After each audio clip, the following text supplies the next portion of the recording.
माझा व्हिडिओ बंद आहे. आता कोणी काही बोलू नका, थोडा वेळ जरा शांतीत व्हिडिओ ऐक, मग आपण गप्पा मारू, तेव्हा पुढच्या गोष्टी बोलू. ठीक आहे? गुड. मी सुरू करते व्हिडिओ. बघा आता. नमस्कार विद्यार्थी मित्रांनो, कसे आहात सगळे? आजच्या या विशेष भागात तुमचं खूप खूप स्वागत आहे. आज आपण विज्ञानाच्या पुस्तकातला एक अतिशय महत्वाचा पण व्हॉल्यूम मॅक्झिमम आहे का? 100 करून टाकू का? तितकाच भारी आणि रंजक विषय समजून घेणार आहोत. आज आपण अशा एका माणसाची गोष्ट ऐकणार आहोत ज्याने केवळ गणितातच नाही तर आपल्या रोजच्या जीवनातही विज्ञानाची कमाल दाखवून दिली. प्राचीन जगातील या अत्यंत महान शास्त्रज्ञाचं नाव आहे आर्किमिडीज. चला तर मग सुरुवात करूया. आता सुरुवातीलाच मला तुम्हाला एक प्रश्न विचारायचा आहे. आपण समुद्रात जाणारी मोठी मोठी जहाजे बघतो, बरोबर? आता विचार करा, लोखंडाची एक छोटीशी सुई जरी पाण्यात टाकली तरी ती लगेच बुडते. मग लोखंडाचं एवढं प्रचंड मोठं जहाज पाण्यावर कसं काय तरंगतं? विचार करण्यासारखी गोष्ट आहे ना? बरं, तुम्हाला वाटेल या आजच्या काळातल्या कोणत्या तरी आधुनिक तंत्रज्ञानामुळे होतं, पण नाही. याचं उत्तर इसवी सन पूर्व 287 मध्ये जन्मलेल्या एका माणसाने शोधून काढलं होतं. आहे की नाही आश्चर्यकारक? हे कसं घडलं हे समजून घेण्यासाठी आपण थेट प्राचीन ग्रीस मधील सिराक्यूस शहरात जाऊया. आता मी तुम्हाला एक एकदम प्रसिद्ध गोष्ट सांगणार आहे, सोन्याच्या मुकुटाची गोष्ट. झालं असं की तिथले राजे हिरो यांनी एका सोनाराला शुद्ध सोन्याचा मुकुट बनवायला दिले. मुकुट तर बनून आला, पण राजाला शंका आली की या सोनाराने मुकुटात थोडी चांदी मिसळली आहे. आता मुकुट न मोडता न वितळवता हे ओळखायचं कसं? राजाने हे अत्यंत अवघड काम आपल्या आर्किमिडीज कडे सोपवलं. आर्किमिडीज आता विचारात पडला. अनेक दिवस तो यावर विचार करत होता. आणि मग एके दिवशी काय झालं, तो अंघोळीसाठी पाण्याच्या टब मध्ये बसला. आणि टब मध्ये बसताच त्याने पाहिलं की त्याच्या शरीराच्या वजनामुळे टब मधलं थोडं पाणी बाहेर सांडलं. बस तिथेच त्याची ट्यूबलाईट पेटली. त्याला उत्तर मिळालं होतं. त्याने अतिशय सोपा पण तर्कशुद्ध प्रयोग केला. त्याने शुद्ध सोन्याचा एक तुकडा आणि तो मुकुट घेतला. दोघांचं वजन अगदी समान होतं. आणि मग ते दोन्ही एका पाठोपाठ वेगवेगळ्या भांड्यांमध्ये पाण्यात बुडवले. आता या प्रयोगाचा निकाल काय आला माहितीये? अत्यंत रंजक. आर्किमिडीजला असं दिसलं की मुकुट बुडवलेल्या भांड्यातून जास्त पाणी बाहेर सांडलंय. यातून काय सिद्ध होतं तर मुकुटाचा आकारमान म्हणजेच व्हॉल्यूम शुद्ध सोन्यापेक्षा नक्कीच जास्त होतं. कारण जर मुकुट पूर्णपणे सोन्याचा असता तर त्याने बरोबर सोन्याच्या तुकड्या इतकंच पाणी बाहेर काढलं असतं. पण त्याने जास्त पाणी विस्थापित केलं. यावरून आर्किमिडीजने अगदी पुराव्यासकट सिद्ध केलं की मुकुटात चांदीची भेसळ झालेली होती. आता गंमत बघा, जेव्हा आर्किमिडीजला पाण्याच्या टबमध्ये हे रहस्य उलगडलं तेव्हा त्याला इतका प्रचंड आनंद झाला की तो सगळंच विसरून गेला. अगदी अंगावर कपडे नाहीत हे सुद्धा. तो तसाच रस्त्यावर धावत सुटला आणि आनंदाने ओरडू लागला, युरेका युरेका. युरेका हा ग्रीक शब्द आहे ज्याचा अर्थ होतो मला सापडलं, मला माझं उत्तर मिळालं. विज्ञानाच्या इतिहासातली ही एक अत्यंत प्रसिद्ध आणि तितकीच मजेदार घटना आहे बरं का. आणि तुम्हाला माहिती आहे, याच घटनेतून विज्ञानाचा एक असा नियम जन्माला आला जो तुमच्या परीक्षेसाठी आणि विज्ञानाच्या अभ्यासासाठी अत्यंत महत्वाचा आहे. तो म्हणजे आर्किमिडीजचं तत्व. अगदी सोप्या भाषेत सांगायचं तर, जेव्हा आपण एखादी वस्तू पाहतो तेव्हा पाणी त्या वस्तूला खालून वरच्या दिशेने ढकलतं. यालाच आपण विज्ञानाच्या भाषेत उत्प्लावक बल किंवा पोएंट फोर्स म्हणतो. आणि हे बल किती असतं तर त्या वस्तूने जेवढं पाणी बाजूला सारलं आहे नेमक्या त्या पाण्याच्या वजना इतकंच. आता तुम्हाला प्रश्न पडेल की हे तत्व आपण आज कुठे वापरतो? तर मित्रांनो, हे आजच्या आधुनिक तंत्रज्ञानात पावलोपावली वापरलं जातं. मगाशी आपण जहाजाचं उदाहरण पाहिलं. लोखंडी जहाजांची रचनाच अशी केलेली असते की ती स्वतःच्या वजनापेक्षा जास्त पाणी बाजूला सारतात, म्हणूनच ती आरामात तरंगतात. पाणबुड्यांमध्ये पाण्याचे टाके भरून आणि रिकामे करून त्यांना बुडवणं किंवा वर काढणं शक्य होतं. हवेत उडणारे हॉट एअर बलून असू देत किंवा दुधाची शुद्धता मोजणारं लॅक्टोमीटर, हे सगळं याच हजारो वर्षांपूर्वीच्या तत्वावर चालतं. आता आपण आर्किमिडीजच्या आणखी एका भारी पैलूकडे वळूया. तो फक्त असे गणिताचे आणि विज्ञानाचे नियमच सांगत नव्हता, तर तो एक खऱ्या अर्थाने महान इंजिनियर सुद्धा होता. त्या काळात पाणी खालून वर कसं चढवायचं किंवा बांधकाम करताना प्रचंड जड दगड कसे उचलायचे, असे मोठे व्यावहारिक प्रश्न होते. मग आर्किमिडीजने यावर काय भन्नट उपाय शोधला असेल? तर त्याने पाणी वर चढवण्यासाठी एक खास यंत्रच तयार केलं. त्याला आज आपण आर्किमिडीज स्क्रू म्हणतो. यात एक गोल पाईप आणि त्यात बसवलेला एक मोठा स्क्रू असतो. तो गोल फिरवला की खालचं पाणी गोल गोल फिरत थेट वर येतं. आणि सर्वात आश्चर्याची गोष्ट म्हणजे आज हजारो वर्षानंतरही आधुनिक सांडपाणी प्रक्रिया केंद्रांमध्ये आणि अगदी शेतातल्या धान्य कापणी यंत्रांमध्ये म्हणजेच कंबाईन हार्वेस्टर्स मध्ये हेच तंत्रज्ञान वापरले जातं. हे त्याच्या हुशारीचं खरं उदाहरण आहे. आता आर्किमिडीजचे हे एक प्रसिद्ध वाक्य आहे का, लिव्हर म्हणजे तर्फेचा सिद्धांत समजून सांगताना तो म्हणाला होता, मला उभे राहण्यासाठी योग्य जागा आणि पुरेसा लांब टेकू द्या, मी संपूर्ण पृथ्वी हलवून दाखवीन. केवढा आत्मविश्वास! या एका वाक्यातून त्यांनी लिव्हरची म्हणजेच तर्फेची अफाट ताकद जगाला समजावून सांगितली. योग्य ठिकाणी टेकू दिला तर एकदम कमी ताकद लावूनही आपण प्रचंड मोठं वजन उचलू शकतो. आणि याचा वापर आपण रोजच्या जीवनात पाहतोच की. उंच इमारती बांधताना जड वस्तू उचलणाऱ्या मोठ्या क्रेन तुम्ही पाहिल्या असतील. बागेत खेळताना तुम्ही जो सीसॉ खेळता, घरातला सुपारी फोडायचा अडकित्ता किंवा बांधकाम करणारे कामगार जी हाताने ढकलण्याची गाडी म्हणजेच व्हीलबॅरो वापरतात, ही सगळी याच लिव्हरच्या सिद्धांताची उत्तम उदाहरणे आहेत. विज्ञानाचे हे छोटे छोटे नियम आपलं काम किती सोपं करतात ना. पण आर्किमिडीजची ही हुशारी फक्त शांततेच्या काळातच कामी आली नाही. इसवी सन पूर्व 212 मध्ये रोमन सैन्याने त्याच्या सिराक्यूज शहरावर अचानक हल्ला केला. तेव्हा आपल्या शहराला वाचवण्यासाठी आर्किमिडीजने स्वतःला झोकून दिलं. त्याने अशी भयंकर युद्ध यंत्रे तयार केली की शत्रू हैराण झाला. लांबून मोठे दगड फेकणारी यंत्रे आणि चक्क समुद्रातली शत्रूची मोठी जहाजं उचलून आपटणारे महाकाय क्रेन सारखे पंजे त्याने बनवले. त्याने रोमन सैन्याला अक्षरशः सळो की पळो करून सोडलं होतं. इंजिनिअरिंग तर भारी होतच, पण गणितात तर त्याचा हात कोणीच धरू शकत नव्हतं. पायची किंमत तुम्हा सर्वांना माहित असेलच. आज आपण ती 3.14 अशी वापरतो. पण विचार करा, त्या काळात हातात कोणताही कॅल्क्युलेटर नसताना आर्किमिडीजने वर्तुळाच्या आत आणि बाहेर बहुभुज आकृत्या काढून पायची ही किंमत अतिशय अचूकपणे शोधून काढली होती. खरंच ग्रेट. त्याचं गणितातलं योगदान प्रचंड होतं. त्याने शोधून काढलं की एकाच त्रिज्या आणि उंची असलेल्या दंडगोलाच्या म्हणजेच सिलेंडरच्या एकूण घनफळाच्या 2/3 म्हणजेच 2/3 भाग हा त्याच्या आत बसणाऱ्या गोलाचं म्हणजेच स्पिअरचं घनफळ असतं. आणि मित्रांनो, हे त्याचं सर्वात आवडतं संशोधन होतं. याशिवाय वर्तुळाचं क्षेत्रफळ कसं काढावं हे त्याने अचूक मांडलं. त्याने वापरलेली एक्झॉशन पद्धत पुढे जाऊन आधुनिक कॅल्क्युलसचा पाया ठरली. आता त्याच्याबद्दलची काही मजेदार तथ्य ऐका. तो ज्ञानाच्या शोधात इतका वेडा होता की अनेकदा गणितात रमून गेल्यावर त्याला जीवनाचीही आठवण राहायची नाही. आजच्या सारख्या वह्या पुस्तके तेव्हा नव्हती. त्यामुळे तो काय करायचा? जमिनीवर वाळूत काठीने आकृत्या काढायचा आणि आपली गणितं सोडवत बसायचा. म्हणूनच इतिहासकार त्याला प्राचीन जगातला सर्वात महान शास्त्रज्ञ मानतात. आतापर्यंत आपण आर्किमिडीजचे विचार आणि शोध ऐकले, पण विज्ञानाची खरी मजा कशात आहे? तर प्रयोग करण्यात. विद्यार्थी मित्रांनो, आर्किमिडीजचं तत्व स्वतः अनुभवण्यासाठी तुम्ही घरी एक अतिशय सोपा प्रयोग नक्की करून पाहू शकता. यासाठी कोणतीही महागडी उपकरणे अजिबात नको आहेत. हा प्रयोग एकदम सोपा आहे. एक बादली घ्या आणि ती पाण्याने काठोकाठ भरा. आता त्यात एक मोठा दगड टाका. तुम्हाला दिसेल की थोडं पाणी बादलीच्या बाहेर सांडतं. त्यानंतर एक लाकडाचा तुकडा त्या पाण्यात टाकून बघा काय होतं. अगदी बारकाईने निरीक्षण करा. आता यात तुम्हाला काय दिसेल? दगड पाण्यात लगेच बुडतो, पण लाकूड मात्र पाण्यावर तरंगत राहतं. असं का बरं? कारण या दोन्ही वस्तूंवर खालून वरच्या दिशेने उत्प्लावक बल म्हणजेच बॉयंट फोर्स कार्य करत असतं. पण दगडाचं स्वतःचं वजन त्या उत्प्लावक बलापेक्षा खूप जास्त असतं, म्हणून तो खाली बुडतो. या उलट लाकडावर काम करणारं उत्प्लावक बल त्याच्या वजनाला पेलण्यासाठी पुरेसं असतं, म्हणूनच लाकूड पाण्यावर आरामात तरंगतं. झालं. हेच तर आहे आर्किमिडीजचं तत्व. अशा या महान आणि हुशार शास्त्रज्ञाचा अंत मात्र अत्यंत दुर्दैवी होता. आपण मगाशी पाहिल्याप्रमाणे रोमन सैन्याने सिराक्यूज शहराला वेढा घातला होता. सन पूर्व 212 मध्ये अनेक महिन्यांच्या संघर्षानंतर अखेर रोमन सैन्याने शहराची तटबंदी तोडली आणि ते आत घुसले.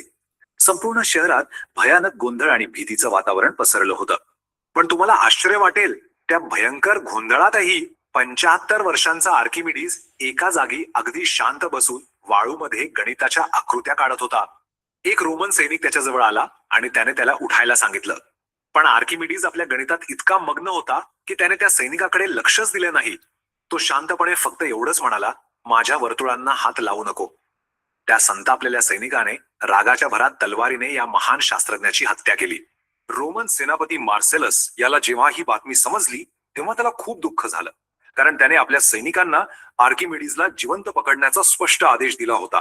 मार्सेलस हा आर्किमिडीजच्या अफाट बुद्धिमत्तेचा खूप आदर करत होता. आर्किमिडीजचा मृत्यू झाला, पण त्याची शेवटच्या क्षणापर्यंत असलेली ती ज्ञानाची आणि संशोधनाची ओढ खऱ्या अर्थाने आपल्या सर्वांसाठी प्रेरणादायी आहे. विद्यार्थी मित्रांनो, आर्किमिडीजच्या या संपूर्ण जीवनातून आपण काय शिकतो? तर हेच की खरा वैज्ञानिक परिस्थिती कोणतीही असो, तो ज्ञानाच्या शोधात सतत कार्यरत असतो. तो आपल्या आजूबाजूच्या लहान लहान गोष्टीतूनही मोठे शोध लावतो, अगदी अंघोळीच्या टबमधून सुद्धा. तर जाता जाता हा विचार नक्की करा की तुमची उत्सुकता आणि निरीक्षण शक्ती, विज्ञानाचे हे कुतूहल जागृत ठेवून भविष्यात तुम्हाला कोणते नवीन शोध लावायला मदत करेल. कोण जाणे, उद्याचे शास्त्रज्ञ तुमच्यातच दडलेली असतील. मला खात्री आहे की आजची ही माहिती तुम्हाला नक्कीच आवडली असेल आणि विज्ञानाचा अभ्यास करताना ती तुम्हाला खूप उपयोगी पडेल. आजचं हे माहितीपूर्ण सादरीकरण तुमच्यासाठी तयार केलं आहे दीपिका दीक्षित तांबेकर यांनी. पुन्हा भेटूया अशाच एका नवीन आणि रंजक विषयासोबत. तोपर्यंत पाहत रहा, सतत नवीन गोष्टी शिकत रहा आणि हो, नेहमी आनंदी रहा. खूप खूप धन्यवाद. खूप खूप धन्यवाद. किती छान गोष्ट होती. आवडली तुम्हाला? 22/7 हे काय? येस, हो, येस, मला पण खूप आवडली.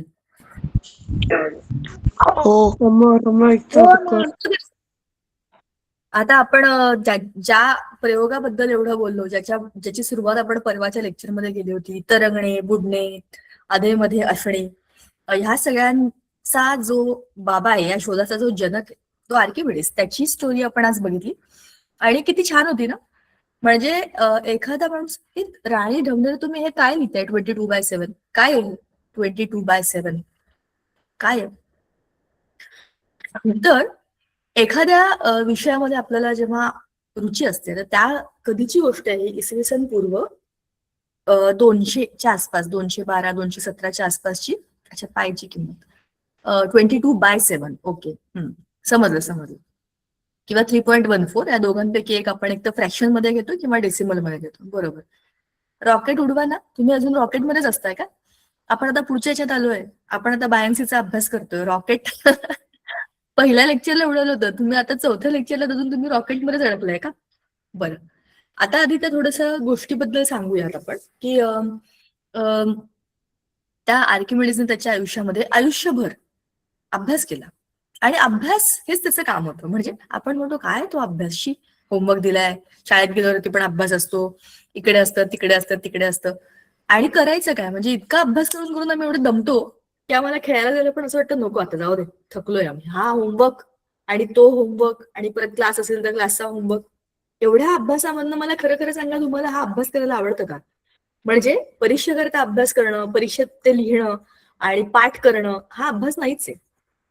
आपण जो शाळेमध्ये अभ्यास करतो तो अभ्यास याने केला असता आर्किमिडीजने, त्याने कुठलेच शोध लावले नसते. शाळेत सांगितलंय तेवढं पाठ केलं आणि नुसतंच केलं आणि तेवढंच लिहून आलं तर अभ्यास होत नाही. तुम्ही आता जो अभ्यास करताय तो तुम्ही शाळेपुरता, परीक्षेपुरता करताय. त्याने अशा गोष्टींबद्दल विचार केला ज्यांचा कोणी शोधच लावला नव्हता किंवा ज्याच्याबद्दल कोणी विचारच केला नव्हता. त्याला जी सिच्युएशन दिली होती की ह्या प्रश्नाचं उत्तर शोधा की त्या सोन्याच्या मुकुटामध्ये भेसळ आहे का, त्याच्यावरती त्याने केलेला त्याचा जो अभ्यास होता किंवा त्याचा जो प्रयोग होता की भेसळ कशी शोधायची ते कळलं पाहिजे. तुम्ही सगळ्यांनी मला सांगितलंय आम्हाला अभ्यास आवडतो, वी लाईक टू स्टडी आणि it is interesting. Yes, it is interesting. मी पण शाळेत असताना मला अभ्यास करायला खूप आवडायचं. पण जर डोकं शांतपणे ठेवून खरं या प्रश्नाचं मला उत्तर द्या, तुम्ही जो अभ्यास करता तो तुम्ही कशासाठी करता? परीक्षेत चांगले मार्क मिळवण्याकरता, स्कॉलरशिप असेल तर स्कॉलरशिप मिळवण्याकरता, किंवा मला चांगलं येतंय ते मला लिहायचंय. बघा, marks most of the times आपला पर्पज मार्क्सच असतो. आपल्याला किती येतं हे चेक करण्याकरताच गणित आजकालच्या जगातलं जे समीकरण आहे, तुम्हाला किती येतं इज इक्वल टू तुम्हाला किती मार्क्स आहेत ते.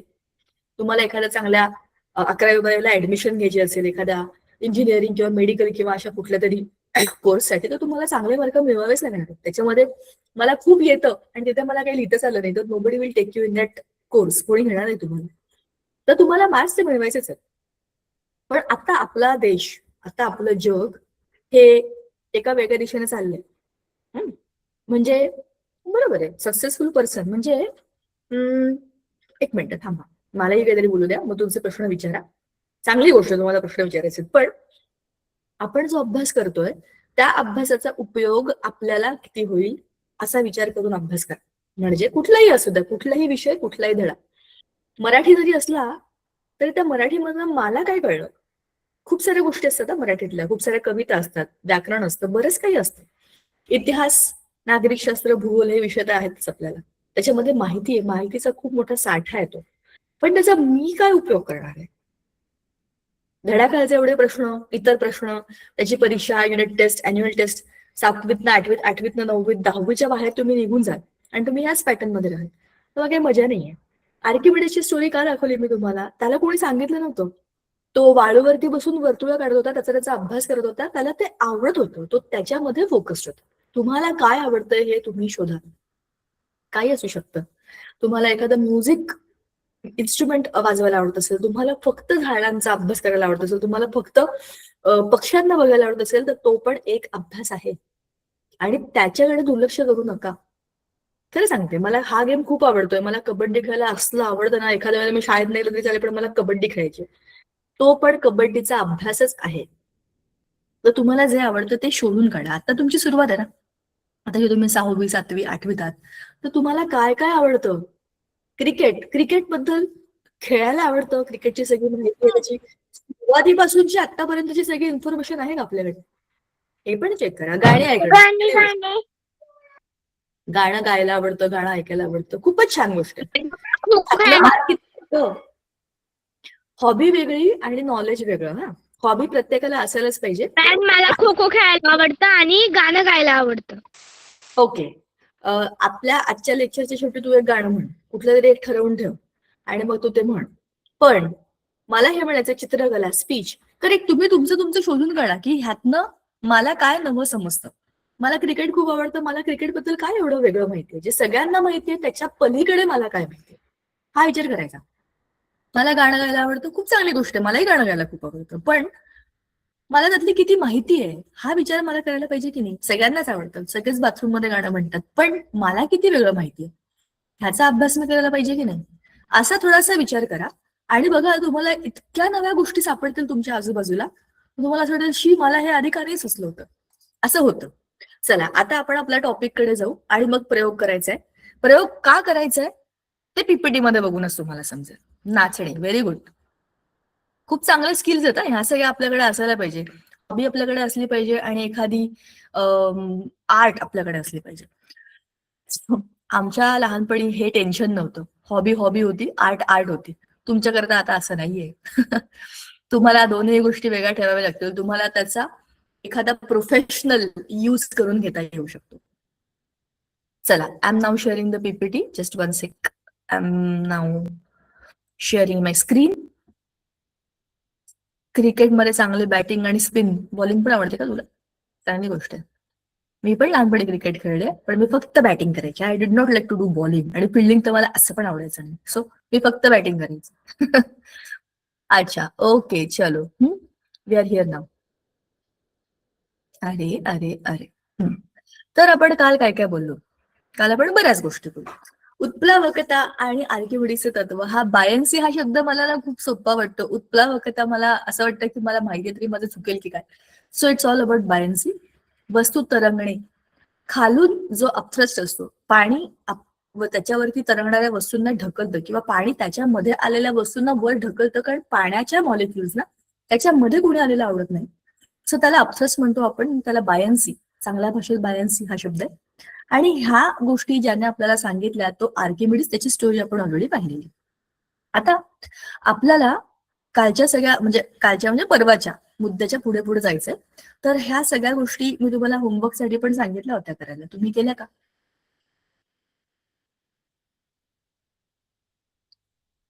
बादलीमध्ये तुमचा मग्गा वेगवेगळ्या पद्धतीने बुडवून बघा असं सांगितलं होतं. तुम्ही जेव्हा माईक ऑन कराल तेव्हा मला सांगा या होमवर्कचं काय झालं. मग याच्यानंतर आपण ह्या गोष्टीबद्दल पण बोललो होतो की पाण्यामध्ये एका बाजूला कापूस आणि एका बाजूला लोखंडाचा हा क्यूब असं टाकला तर काय होणार आहे? आधी हलका कापूस तरंगेल, पण त्यात जसं पाणी भरेल तर ते बुडेल. आणि हा हेवी डेन्स लोखंडाचा जो क्यूब आहे, जर लोखंडाचा जो पार्ट आहे तो असंही बुडेल खाली, कारण त्याची घनता जास्त आहे. घनता म्हणजे त्याच्यामध्ये असलेलं वस्तुमान, मास अपॉन व्हॉल्यूम. किती मास आहे डिवायडेड बाय त्याचं व्हॉल्यूम किती आहे. छोटी वस्तू, कॉम्पॅक्ट वस्तू जड असते, ते धपाक्कन खाली पडते. पसरलेली वस्तू त्याचं क्षेत्रफळ जास्त असतं, जसा एरिया जास्त असतो, त्याच्यामुळे त्याचं वजन सगळीकडे पसरतं. ते आपण आठवतंय, मोठं क्षेत्रफळ कमी दाब, अशा पद्धतीने जहाज पण तरंगत जातं. हे आपण आधी पण बोललो होतो आणि त्याचं रिलेशनशिप आपल्या मागच्या लेक्चरशी सुद्धा होतं. तर हे तरंगण्याचे 3 नियम होते. ह्याच्यात एक चूक होती, तुम्हाला आठवते का? या चित्रामध्ये एक चूक आहे, कोणती आहे तुम्हाला मी सांगितलं होतं.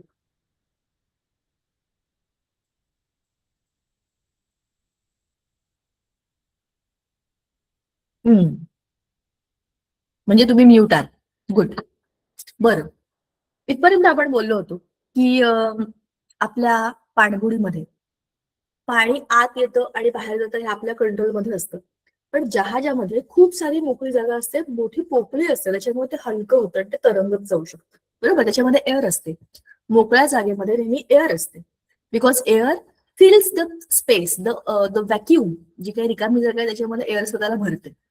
नेक्स्ट इज पाणबुडी, जी आपण मगाशी म्हणालो सबमरीन्स, पाणी त्यातलं काढून टाकलं की ते हलकं होतं, because there is no air inside it. आणि एम्प्टी स्पेस असल्यामुळे, हलकं झाल्यामुळे ते वरती वरती वरती येतं. परत त्याला खाली बुडवायचं असेल तर तुम्हाला त्यातनं पाणी फोडून घ्यायचं असतं.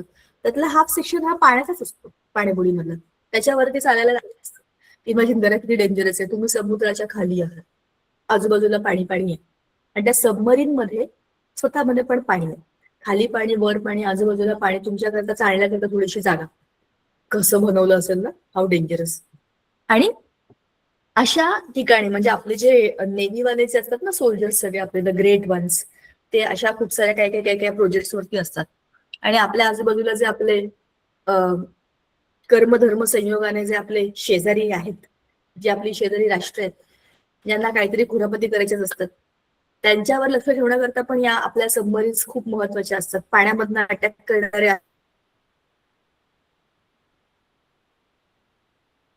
आहेत आपल्याकडे, अतिशय करणारे आता आर्किमिडीजचा प्रिन्सिपल काय तुम्हाला सगळं डिटेलमध्ये मगाशी व्हिडिओमध्ये समजलेलं आहे.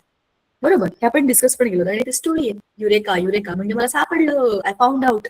कसं काढायचं, मला भेसळ कशी शोधून काढायची. किती छान आहे ना. आंघोळ करता करता शोध लागला. पण तुम्हाला माहितीये का, खूप साऱ्या लोकांना आंघोळ करताना, वॉशरूम मध्ये असताना, ब्रश करताना त्यांच्या उनकी दिमाग की बत्ती जल जाती. त्याच्यामुळे डोकं एका वेगळ्या ट्रान्स फेज मध्ये असतं. त्यांना आजूबाजूला काय चाललंय, गोंधळ, लोक ओरडतायत, चहा घ्या, अमुक करा, उशीर झाला, काही ऐकू येत नाही. त्यांचं डोकं एका वेगळ्याच जगामध्ये असतं. त्यावेळेला त्यांच्या डोक्यामध्ये अशा वेगळ्या आयडिया येतात. खरं सांगते हा मी तुम्हाला, खूप खूप लोकांच्या बाबतीमध्ये एखादी कविता सुचणं असेल किंवा एखाद्या गोष्टीची आयडिया येणं असेल, हे अशा याच्यामध्ये होतं, जेव्हा ते लोक काहीतरी काम करत असतात धावपळी त्याच्यामध्ये, त्यावेळेला डोकं वेगळ्याच कामात असतं. आणि असं खूप लोकांच्या बाबतीत होतं, स्पेशली क्रिएटिव्ह लोकांच्या बाबतीत होतं. पण हा जो माणूस होता हा अभ्यासू होता. म्हणजे he was the one who use to study the problem. म्हणजे ह्या प्रॉब्लेमचं सोल्युशन काढायचं तर मला काय केलं पाहिजे. जसं बघा, मी तुम्हाला एक सोपं उदाहरण सांगते. असं करूया, आपण 2 मिनिटं थांबूया. I want to ask this question to you. तुम्हाला आता अनम्यूट करायला लागेल. तुम्ही मला हे सांगायचंय की तुमच्या आयुष्यामध्ये, तुमच्या डेली लाईफमध्ये असा एखादा विचित्र प्रॉब्लेम जो तुम्हाला रोज ट्रबल करत होता, तुमच्या रोजच्या कामामध्ये तुम्हाला गडबडीत टाकत होता, तुम्हाला त्रास देत होता, तो प्रॉब्लेम तुम्ही कसा शोधला, त्याचं सोल्युशन तुम्ही कसं शोधलं, तुम्हीच मला सांगायचं.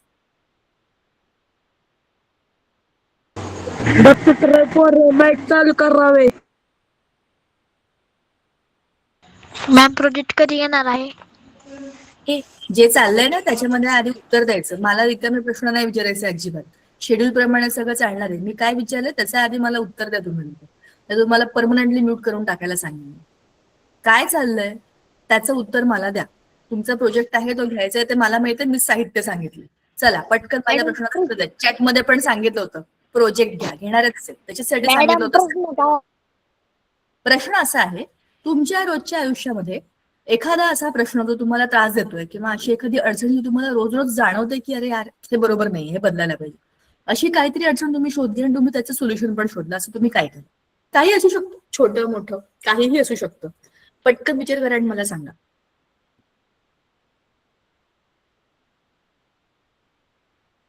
म्यूट केलंय तुम्हाला. गणित नाही, गणिताबद्दल नाहीये मी. हे तुमच्या पुस्तकातल्या प्रश्नांबद्दल नाही सांगणार. मला त्याच्यातला बिलकुल रसच नाही. मला ते ऐकायचं नाही. मला रिअल लाईफ प्रॉब्लेम बद्दल सांगायचं तुम्ही. मॅम, घडलं नाही असं होऊच शकत नाही. तुम्ही आता 6वी-7वीत आहात. असं अजिबात शक्य नाहीये की तुमच्या आयुष्यामध्ये एकही अडचण आली नाही. मी रोज तुम्हाला लिहून देते. तुम्हाला रोज सकाळी उठल्यापासून रात्री झोपेपर्यंत एखादी गोष्ट रोज त्रास देत असणार आहे. आळस मला पडला आहे. तनिष्का, मॅम यांना अनम्यूट करा ना. तनिष्का बोलतील. तनिष्का. आरती थांबा. खेळताना खो देत नाही. मी स्पोर्ट्स टीचर नाही. झोप न होणे. ठीक आहे, हा एक प्रॉब्लेम आहे. मग त्याचं सोल्युशन काय काढलं? प्रेरणा मॅम यांना अनम्यूट करा ना.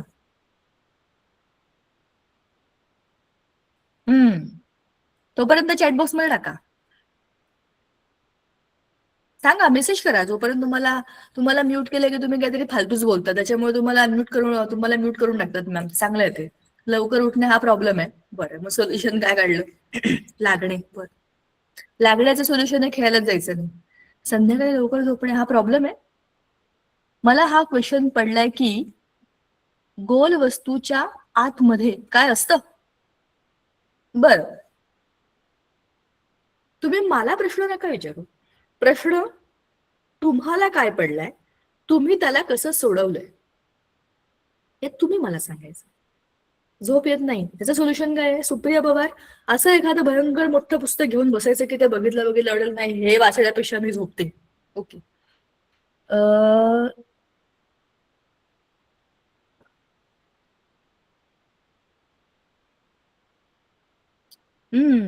अनम्यूट करून तुम्ही खूप बडबड करता रे. तुम्ही बिलकुल शिस्तीत बोलत नाही, म्हणून तुम्हाला म्यूटच ठेवलेलं असणार आहे.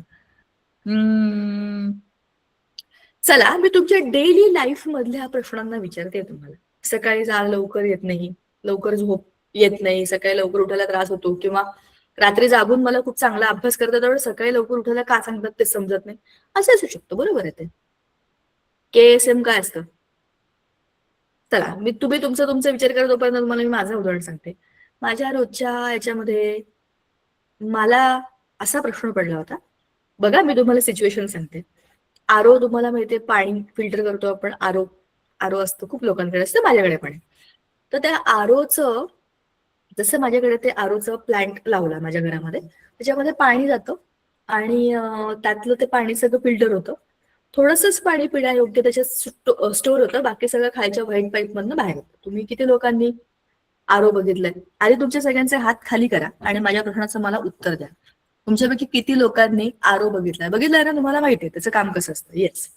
सो जेव्हा ते लागलं, ते मशीन लागलं, तेव्हा म्हटलं अरे यार, ह्याला काय अर्थ आहे? एका बाजूला मी टीचर आहे, मी मुलांना सांगते की पाणी वाचवा, तर मीच पाणी कसं काय वाया घालू? एवढं पाणी वाया जातंय, एवढंच पाणी जमा होतंय, तर हे जे खाली आहे ते पाणी याला जमा करायला पाहिजे. मग मी काय केलं, माझ्याकडे ते तेलाचे कॅन असतात ना, ते 5-5 लिटरचे डब्बे असतात बघा, ते तेल संपलं की ते आपण जमा करून ठेवतो. तसे माझ्याकडे भरपूर सारे होते. ते सगळे मी धुतले, साबणाच्या पाण्याने धुवून मस्तपैकी एकदम छानपैकी क्लीन केले. प्रॉब्लेम आहे, बाळ अभ्यास करू देत नाही. थांबा, ह्याच्यावरती सोल्युशन काय काढलं तुम्ही मला सांगायचं बरं का. आता म्यूट करा आणि आधी हे ऐकून घ्या.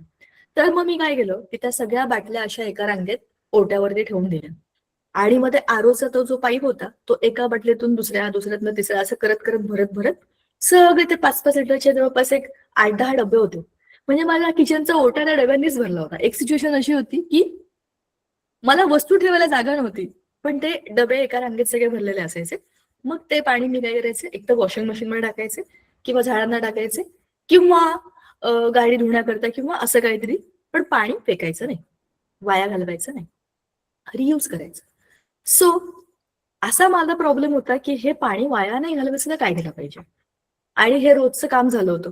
बाटल्या भरणं, तिकडे टाकणं, त्या बाटल्या म्हणजे त्या कॅन्स इकडे घेऊन जाणं, तिकडे टाकणं, हे खूप वाढीव काम होतं. हातातली कामं सोडून पाणी घेऊन फिरा, इकडे करा तिकडे करा, हे मीच करत होते. मग माझ्या डोक्यामध्ये अशी आयडिया आली की हा पाईप जर एक्सटेंड केला गार्डन पर्यंत तर हे पाणी आपोआप तिकडे जाईल ना. मग तो पाईप तिकडे नेला गार्डन पर्यंत आणि ते पाणी तिकडे जमा केलं एका ड्रम मध्ये. त्याच्याकरता एक नवा निळा ड्रम आणला, त्याच्यात तो पाईप सोडला आणि त्याचं सगळं पाणी जमा झालं. पण ह्या प्रॉब्लेममुळे एक नवा प्रॉब्लेम झाला की तो पाईप खूप छोटा असतो, तुम्हाला माहिती असेल त्याचा डायमीटर खूप कमी असतो आणि गरमीमध्ये म्हणजे स्पेशली उन्हाळ्यामध्ये खूप नाजूक असतो, फ्लेक्झिबल असतो. त्याच्यामुळे हा ब्ल्यू पाईप किंवा व्हाईट पाईप, आमच्याकडे व्हाईट पाईप आहे, तर त्याच्यामध्ये तो खूप कडक झाला आणि तो तुटला. कारण त्या गरमीमुळे तो एकदम कडक झाला होता. आपल्या पाण्याचा पण पाईप जो असतो ना, आपण गार्डनमध्ये पाणी घालतो, तो घेतो तेव्हा एकदम मऊ सॉफ्ट असतो, जसं ऊन पडतो तो कडक व्हायला लागतो. तसा हा पण कडक झाला आणि फुटला, म्हणजे त्याला एवढ्या लांबपर्यंत अंतर नेणं शक्य नव्हतं. मग मी तो पाईप घराच्या बाहेर किचन मधनं होल काढून जिथे होतं तिथेच ठेवला आणि तिथेच ड्रम ठेवला आणि तिथे ते पाणी सगळं जमा करायला सुरुवात केली. मग त्या पाण्याचा उपयोग तिथे गाडी धुण्याकरता किंवा तिकडून बादलीने झाडांना देण्याकरता किंवा आता पावसाळ्यामध्ये तिथून सगळे चप्पल धुण्याकरता असा केला. प्रॉब्लेम हा होता, रोजच्या वापरातलं एवढं पाणी वाया घालवायचं नाही. सोल्युशन असं होतं की त्याला कुठेतरी चॅनलाइज करायचं, कुठून तरी रस्ता बाहेर काढून ते पाणी जमा करायचं. हे मी केलं. असं तुम्ही तुमच्या आयुष्यामधल्या रोजच्या, जसं थँक्यू, जसं तुमचं ते होतं की बाळ त्रास देतं, हे रिअल लाईफ प्रॉब्लेम आहे हा. Everybody has this problem. ज्यांच्या घरात छोटी मुलं आहेत त्यांना तुम्ही विचारा की ते कसं जगतात. छान असतात छोटी मुलं, एकदम क्यूट, गोंडस, निरागस, एकदम असे चबी बिबी एकदम मस्त क्यूट असतात. पण जेवढे बरे असतात तेवढे डेंजर पण असतात. त्यांना सांभाळणं म्हणजे स्वतःची परीक्षा घेण्यासारखं असतं. तर छोट्या वयात तिला अभ्यास करू देत नसेल, ती काय करायला लागली, तिच्या हातातलं पेन घेत असेल, मारत असेल, पुस्तक फाडून टाकत असेल, काहीही करतं ते, काहीही करतं आणि त्याला आपण काही करू शकत. मग त्याच्यावर सोल्युशन काय? काय सोल्युशन काढलं ते महत्वाचं. हा प्रॉब्लेम काय? हा प्रॉब्लेम माझ्या घरात पण होता, मला माहित आहे. ह्या प्रॉब्लेमचं सोल्युशन काढणं किती डेंजरस असतं. पण काय करायचं, that you have to think about it. आणि ते मला तुम्ही सांगा की ह्या प्रॉब्लेमचं तुम्ही सोल्युशन कसं काढलं, कारण त्याने काढलं होतं. त्या ह्यातली भेसळ शोधण्याकरता त्याने सोल्युशन काढलं की दोघाही वस्तूंना पाण्यात टाकलं की कोणाचे किती पाणी बाहेर येते, शुद्ध आणि अशुद्ध, त्याला खेळण्यात येणे. हा हा, लहान मुलं महा डेंजर असतात. तुम्ही त्याला खेळण्यात दिलं आणि तुम्ही अभ्यासाला बसलात, तो खेळणं फेकून देईल, तुमच्याकडे येईल, तुमची वही घेईल, ते त्याचं नवं खेळणं होईल. तुमचा पेन घेईल, त्याला तोडून टाकेल, तो त्याचा नवा गेम होईल. सो त्याच्यापासून लांब राहणे शक्य नाही. तुम्ही कुठे पण जा, तुमच्या मागे तो येणार, तो बाथरूम मध्ये पण तुमच्या मागे येणार, तू काय करते बघायला येणार. माझ्या घरी पण आहे, सगळ्यांच्या तिकडे मेसेजेस येतात. सो जेव्हा ते जागा असतं त्याच्याबरोबर खेळायचं, हे एकच सोल्युशन आहे. जो खेळ खेळत असेल त्याच्याबरोबर राहायचं. मग ते झोपलं की आपण आपले कामं करायची. हे आम्ही केलंय आमच्या घरामध्ये. पाळण्याघरात, अरे सॅड आहे, बाळाला पाळण्याघरात का टाकायचं? आपलं घर बाळाचं घर आहे, त्या बाळाबरोबर आपणही शहाणे होणार आहे. त्याला वेळ द्यावा लागेल, त्याला माणसात यायला वेळ द्यावा लागेल. तुम्ही लहान होतात ना, त्याच्यावेळी तुम्ही पण असंच होता. त्यामुळे तुम्हाला कोणतरी पाळण्याघरात टाकून दिलं असतं, तुम्ही त्रास देताय असा विचार केल्यावर. ते सोल्युशन नाहीये. सोल्युशन असं पाहिजे जे प्रॅक्टिकल आहे, जे याने केलं. प्रॉब्लेम पण त्याचाच, सोल्युशन पण त्याचंच. आणि ते कशामुळे झालं, डोक्यात सतत तो विचार होता, डोक्यात सतत तो विचार. माझं अक्षर चांगलं नाहीये, हा माझा रोजच्या आयुष्यातला प्रॉब्लेम आहे. तो डोक्यात असला, मी प्रत्येक वेळेला काहीतरी लिहिलं की मला तेच दिसणार आहे की माझं अक्षर खराब आहे, मला ते दिसणार आहे प्रॉमिनंटली की शी मी किती घाण लिहिली. हा प्रॉब्लेम आहे, छोटा प्रॉब्लेम आहे पण रिअल प्रॉब्लेम. मग त्याचं सोल्युशन काय?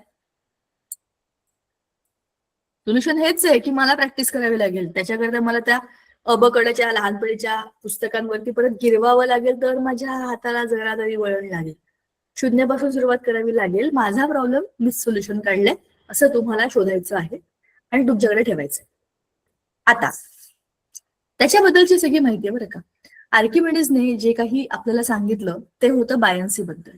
पण त्याच्या पुढच्या गोष्टी, म्हणजे तुम्ही गोष्ट बघितली तर आर्किमिडीजचं काम बघितलं, पण त्याच्यानंतर 16व्या शतकामध्ये गॅलिलिओ गॅलिली हा जो कोणी सायंटिस्ट होता, त्याने दुर्बिणीचा शोध लावला. आणि मग घनता, तरंगणे, बुडणे, पृथ्वी जी काही आकाशामध्ये तरंगती आहे ना, पृथ्वी कशात बुडालेली नाहीये. आजूबाजूला सगळे ग्रह तारे जे आहेत सूर्याच्या भोवती ते आधांतरी आहेत. त्याची घनता किती असेल ह्याच्याबद्दलचा विचार, एक ऍडिशनल विचार पृथ्वीबद्दलचा गॅलिलिओ गॅलिली ह्याच्या दुर्बिणीच्या ऑब्झर्वेशन मधून आला. आणि मग जे काही बल आहे, ज्याला आपण अपथ्रस्ट म्हणतो म्हणजे बायन्सी म्हणतो, हे बल किती, जिकडे ग्रॅव्हिटी आली तिकडे हे न्यूटन बाबा आले. त्यांनी ते ऍपल काय त्यांच्या डोक्यावर पडलं आणि त्यांच्या डोक्यातच एक प्रश्न पडला, अरे माझ्या डोक्यावर पडलं, खालीच का पडलं, म्हणजे खाली काय आहे, मी सोडून सगळीकडे खाली वस्तू पडतात, त्याच्यात काय आहे.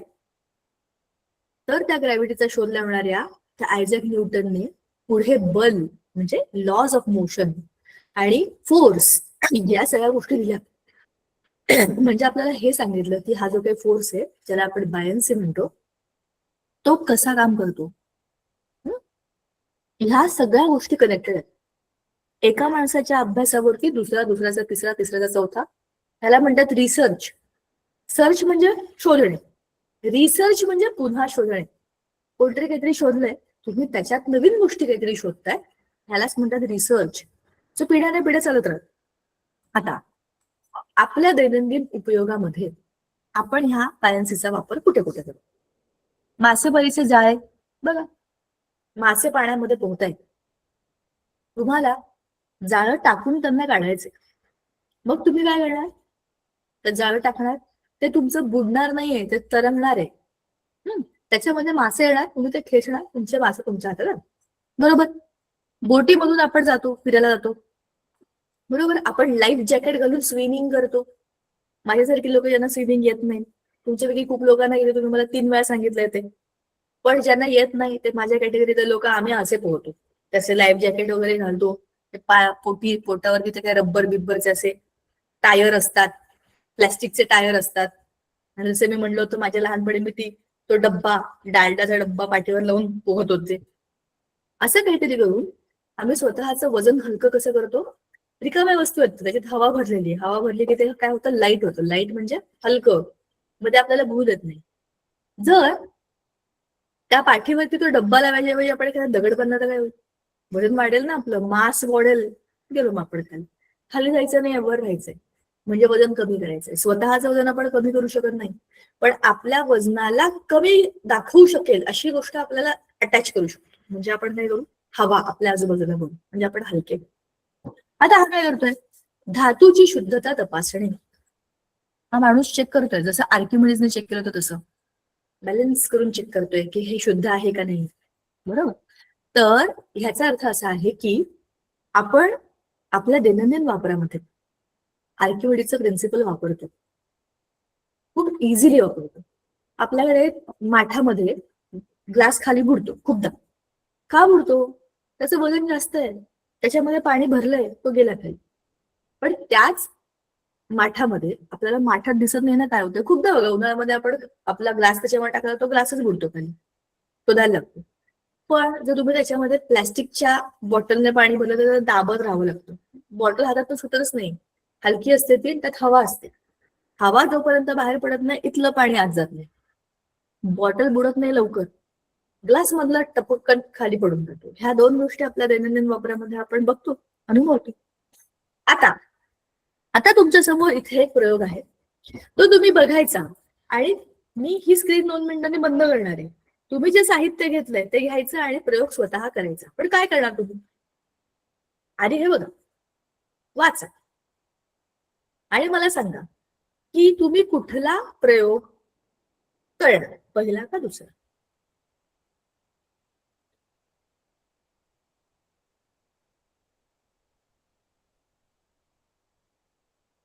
बरं, थांब. हा आपला सगळ्यात सोपा प्रयोग आहे. हा तुम्हाला मी होमवर्कला दिलेल्या प्रयोगापैकीचा होता, हा पण नंतर बोलूया. हा बघा, हा तुम्हाला मदत करेल, हे सगळं तुम्हाला मदत करेल. हे बघा आणि तुम्ही हा तुमच्याकडे असलेल्या साहित्याला घेऊन हा प्रयोग कसा करणार ते मला सांगा.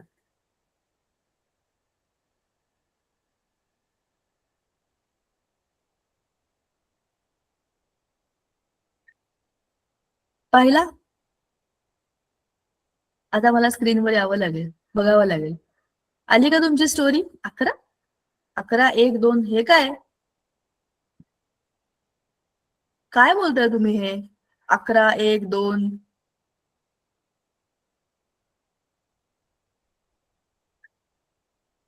तुम्हाला प्रयोग कळला का?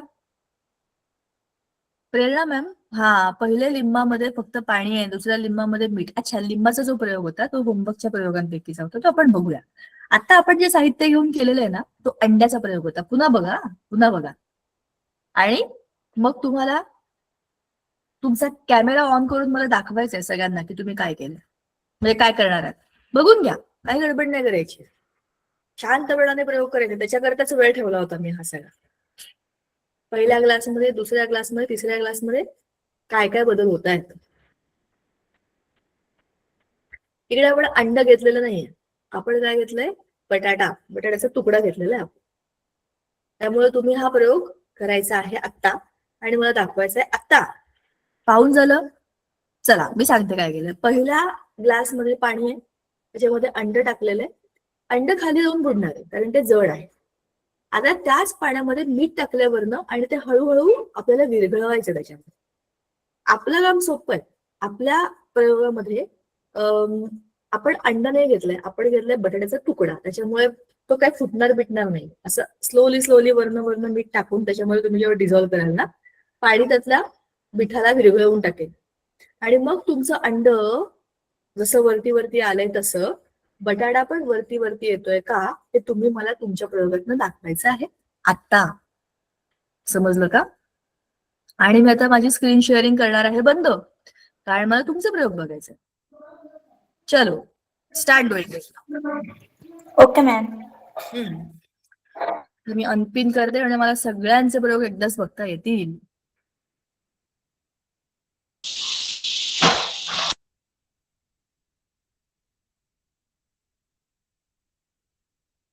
बटाटा पाण्यात टाकणार तेव्हा पाण्यात मीठ. करून बघा, प्रत्येकाने वेगवेगळ्या पद्धतीने. आफरीन तुम्ही अंडच आणलंय का? ओके. मला अंड बिंड जरा रिस्की वाटतं. हा बटाटा सोपं आहे. हा मध्ये फुटणार बिटणार नाही. लिंबू. बटाटा. हा ठीक आहे.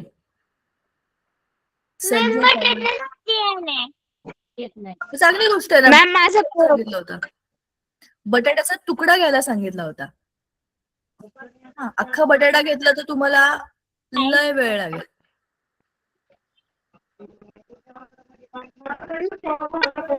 मॅम एवढं चालते का? मला नाही विचारायचं, करून बघायचं. आता आता मला विचारायची वेळ नाहीये, आता प्रयोग मॅडम मी करायची वेळ. प्रयोग केला होता लिंबाचा.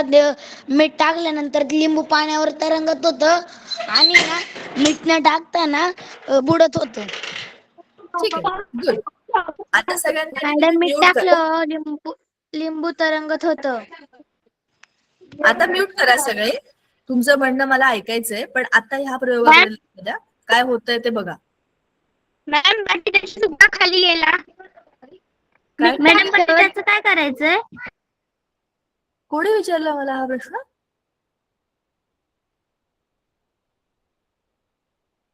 आपण मगाशी पीपीटी मध्ये जे बघितलं तेच आपल्याला करायचंय. आणि तुमचा तो लिंबू बिंबू काय मला काही दिसत नाहीये. काव्या थोरात तुमचा फोन ना समोर ठेवा, म्हणजे मला ते दिसेल. मला पोटॅटो दिसतोय तरंगते.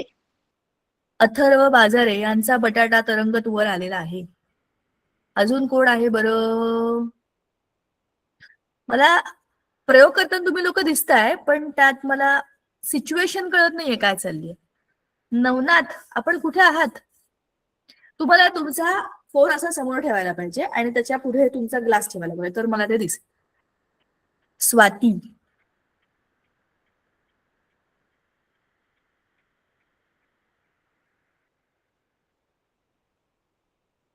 ज्यांचे कॅमेरे ऑन नाही आहेत ह्याचा अर्थ असा आहे का की ते प्रयोग करत नाहीयेत? ओके, सुप्रिया पवार, ठीक आहे. काहीतरी करून बघतात. तुम्हाला मी ऍक्च्युली हा प्रयोग ना तुम्ही स्टीलच्या ग्लासमध्ये पण करू शकला असतात, पण तो वरती येतो ना हे दिसत नाही त्याच्यामध्ये, असं लांब बघत. काव्या, येस, बटाटा तरंगायला लागलाय वाटतं. व्हेरी गुड, काहीतरी जादू केली हिने. नवनाथ, बटाटा वरती आला का? एकदम वरती दिसतोय मला. नाही आला अजून? मग आता बीट टाकून बघा, वरनं दाखवल्यावर असंच दिसतं, कळत नाही. गोपाळ, सॉरी, मी तुमच्या आईबाबांनाच बोलवते. तुमची नावच ती आहेत. तुमचे आईबाबा प्रयोग करतात का तुम्ही करताय माहित नाही. अच्छा, मॅडम तरंगला माझा. शाबाश. का तरंगला? आता मला प्रयोग केलात खरा, तरंगला. तरंगला टीचर माझं. पण हे असं का माझा पण झालं हे तुम्हाला तरंगला. सांगावं लागेल. शाबाश. पण आता हे असं बटाट्याचं वजन कमी करतं. वजन कमी करतं कसं काय? मीठ खाऊन टाकतं का बटाट्याला? मॅम मिठामुळे पाण्याची मीठ घनता टाकलं मीडियम आलाय, वरती नाही आला जास्त. वर नाही आला जास्त. हा, मग आता जास्त मीठ टाकलं तर माझ्या काय? आला जास्त मीठ आला? टाकल्यामुळे हे बटाटे मिठामुळे पाण्याची घनता वाढते. मॅम आणि त्याच्यामुळे घनता कमी होते. मिठामुळे पाण्याची घनता वाढते. पाण्याची घनता वाढते म्हणजे काय होतं? मिठामुळे पाण्याची म्हणजे मिठाबरोबर पाणी वर येत जातं. मिठामुळे पाण्याची घनता घनता कमी कमी होते मिठामुळे आणि त्याच्यामुळे बटाटे तरंगते. 2-4 उत्तर आलेत माझ्याकडे. घनता कमी होते, घनता जास्त होते. बरं, घनता म्हणजे काय? घनता कमी जास्त कमी होते होते. म्हणजे नचिकेत, अरे वा, मॅम एकदम टोकावर मध्ये आलाय. मी तरंगतोय. कमी होते. लिंबू तरंगते मॅम. वजन कमी, हे काय मॅम माझं बटाटे तरंगतय. कुठे पण? मला दिसत नाहीये. मॅम माझं तरंगतय. तुम्ही सगळे तुमचे कॅमेरे ऑन करा आणि तुमचा ना बटाटे तरंगणारे असे वर ठेवा. माझंही तरंगतय. माझा बटाटा वर असं आलाय. दाखवा तुम्ही मला, असं दाखवा ना जरा कॅमेऱ्यात. टीचर माझा बटाटा वर आला. एक काम करा, सगळ्यांनी कॅमेरे ऑन करा, तुमचे बटाटे समोर ठेवा. आम्ही एक फोटो काढून घेतो. आले का तरंगणारे बटाटे सगळे समोर? अरे बटाट्यांनो, तुमचे बटाटे दाखवा मला सगळ्यांनी. काहीच लोक दाखवत आहेत फोटोमध्ये, काहीच बटाटे येतील विथ युअर बटाटे. बटाटे मोर होणारच आहे. काय होणार आहे? आरती, आला का तुमचा बटाटा वरती? Yes yes, okay, great.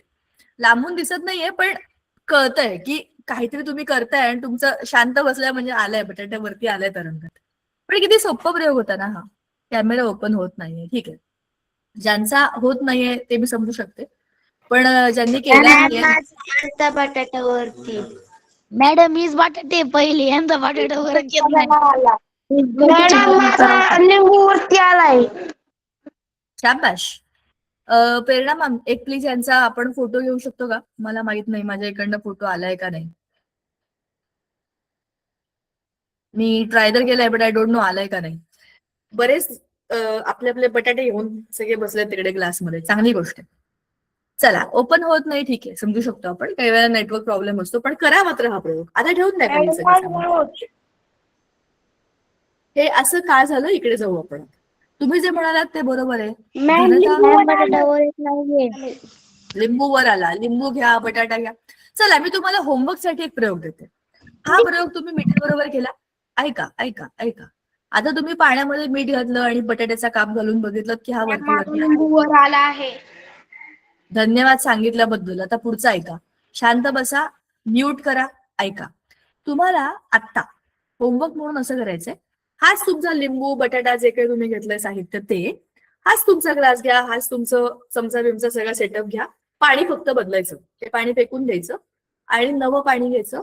त्याच्यामध्ये साखर घालून हा प्रयोग करायचा आणि मला पुढच्या वेळेला सांगायचं साखर टाकल्यावर तुमचा बटाटा, टमाटा, कांदा, तुम्ही जे काही घेतलंय, लिंबू, अंड, ते तरंगतंय का बुडतं. आता हा प्रयोग तुम्ही मिठाबरोबर केला, तुम्हाला असाच प्रयोग करायचा आहे साखरेबरोबर, आणि काय होतं तर तुम्ही मला सांगायचं.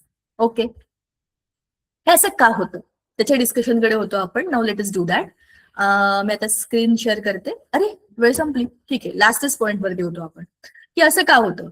आपलं अंड जे तरंगतं किंवा आपला बटाटा जो तरंगतो, त्या पाण्यामध्ये आपण मीठ घातलंय. त्या मिठाच्या अणुरेणूंच्या मध्ये आता पाण्याच्या अणुरेणूंच्या मध्ये आता मीठ पण आलंय. त्याच्यामुळे त्याची डेन्सिटी म्हणजे घनता, प्रमाण तेवढंच आहे, पण आता साहित्य वाढलं. एका रूम मध्ये 10 माणसं बसत होती, तिकडे आता 20 माणसं बसली आहेत, दाटीवाटीने बसली आहेत, म्हणजे घनता वाढली. अशा याच्यामध्ये ते ढकलणारच ना वरच्या लोकांना. नवीन कोण आलं तर कशाला कोणी घेईल त्याला, वर गेलेला बरा आहे. कोणालाही डिस्टर्बन्स आवडत नाही, म्हणून त्याच्यामध्ये बायन्सी वाढते. म्हणूनच तुम्हाला सांगितलं की हा प्रयोग तुम्ही साखर टाकून करा, बघा काय होतं. आता असंच आहे मातीच्या गोळ्याचा प्रयोग. बघा, तुम्ही मातीचा गोळा पाण्यात टाका, तो डायरेक्ट बुडेल, पण त्याची वाटी बनवा आणि पाण्यात टाका. हे पण करून बघा बरं का घरी, मस्त इंटरेस्टिंग आहे. वाटी बनवली तर काय होईल, त्याचा पृष्ठभाग असा गोलाकार होईल आणि त्याच्यामध्ये पोकळे, त्याच्यामध्ये हवा जाईल, म्हणजेच काय होईल, त्याचा क्षेत्रफळ वाढेल, व्हॉल्यूम वाढेल, त्याच्यामध्ये एअर आहे, आता ते हलकं आहे, तोच गोळा जो तुम्ही असा पूर्ण बॉल सारखा बनवला होता, लाडू सारखा, तो पूर्ण कॉम्पॅक्ट होता, त्याच्यामध्ये सगळं मॅटर होता, जड आणि छोटा, पटकन खाली, पण मोठा आणि पोकळ, त्याच्यामध्ये त्याला तरंगायला स्कोप मिळेल. हे करून बघा. आता पुढचं, त्याच्या पुढे आहे आपल्या अच्छा दगडाचे दिसणारे वजन. पण हे आज आपलं सगळं होणार नाहीये, हे इतकं सोपं नाहीये की इमिडिएटली होईल. हे आपण पुढच्या वेळेला बघू. हा एकच मुद्दा आपला बघू आपण. आर्किमिडीजचं तत्व आपलं ऑलरेडी सगळं झालेलं आहे, आपल्याला माहिती, आपण त्याची स्टोरी सगळी बघितली होती. हे सगळं आपण केलेलं आहे बघा. ह्याचे दैनंदिन उपयोग, अंड तरंगणं, लिंबू तरंगणं, मातीचा गोळा वाट, हे सगळं आपण जे बोललोय तेच आहे. आणि शेवटचं आहे आपल्या लक्षात ठेवण्यासारखे सगळे जे मुद्दे आहेत, की हे बायन्सी म्हणजे काय, वर ढकलणारं बल, ठीक आहे. आणि ते घनता ह्या त्याच्या कन्सेप्टवरती अवलंबून असतं. ह्याचा छोटासा थोडक्यात अर्थ मी तुम्हाला सांगते, खूप डिटेलमध्ये आपण आता हे करायलाच नको. दगडाचं वजन हवेमध्ये जेवढं असतं त्याच्यापेक्षा पाण्यामध्ये कमी असतं. बघा, आपलं जे वजन आहे, आपण जमिनीवर चालतोय, आपलं जे काही वजन आहे ते जेवढं आहे तेवढं, पण पाण्यामध्ये गेल्यावर आपल्याला हलकं हलकं वाटतं, म्हणजे ते कमी होतं. आपलं वजन हे लाईटर वाटतं पाण्यामध्ये. सध्यापुरतं आपल्याकरता एवढं पुरेसं आहे. पुढच्या वेळेला आपण जेव्हा भेटू तेव्हा एक नवा विषय घेऊ आणि नवीन माहिती आणि नवीन प्रयोग. तोपर्यंत thank you so much. Bye bye. Good night.